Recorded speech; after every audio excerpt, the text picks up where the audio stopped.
Kyle Shanahan has a .643 winning percentage in the postseason. That's higher than Andy Reid, Sean McVay, and Mike Tomlin. Kyle Shanahan is not the problem for the 49ers. He's one of the biggest advantages that we have.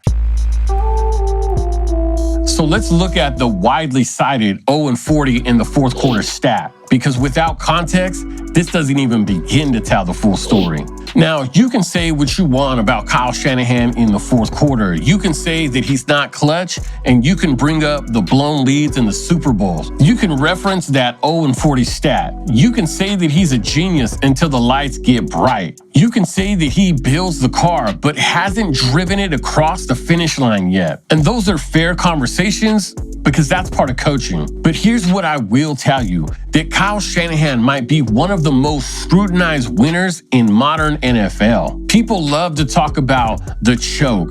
They don't want to talk about the standard that he's created. Let's look at the 0-40 stat, because on the surface, it sounds damning. But who's actually on the field in many of these games? Because context matters here. We're talking 2017, 2018, 2020, and 2024 seasons where the roster dealt with major injuries. We're talking about comeback attempts from guys like Nick Mullins and quarterbacks stepping into very difficult situations. When his team is healthy, they typically aren't playing from late behind in a game.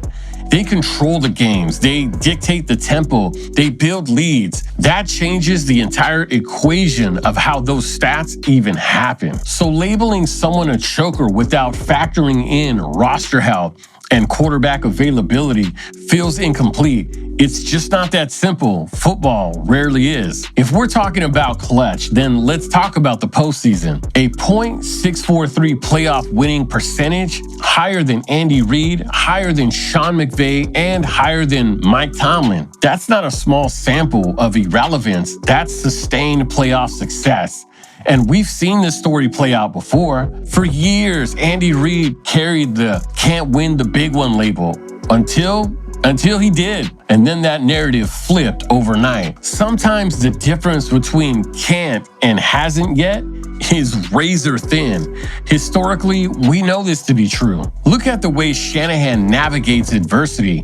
When Brock Purdy went down in 2025, he adjusted with Mac Jones. He adapted. The system didn't collapse. That's not accidental. That's structure. That's built by design. People cite the Super Bowl losses and say that he choked, but football has many variables. Dre Greenlaw's random Achilles injury while on the sideline, a muffed punt off a blocker's foot, an overtime protection breakdown. That's the chaos of the sport. And through injuries, whether it was Nick Bosa, George Kittle, Christian McCaffrey, Fred Warner, the players continued to publicly support him, and that matters. They graded him highly in the NFLPA report card.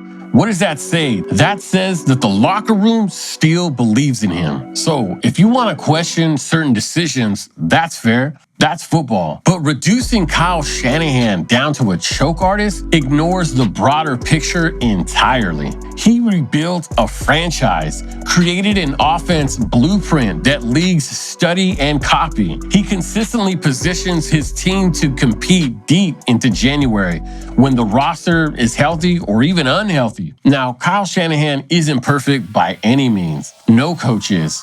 But he's not the problem. He's the advantage.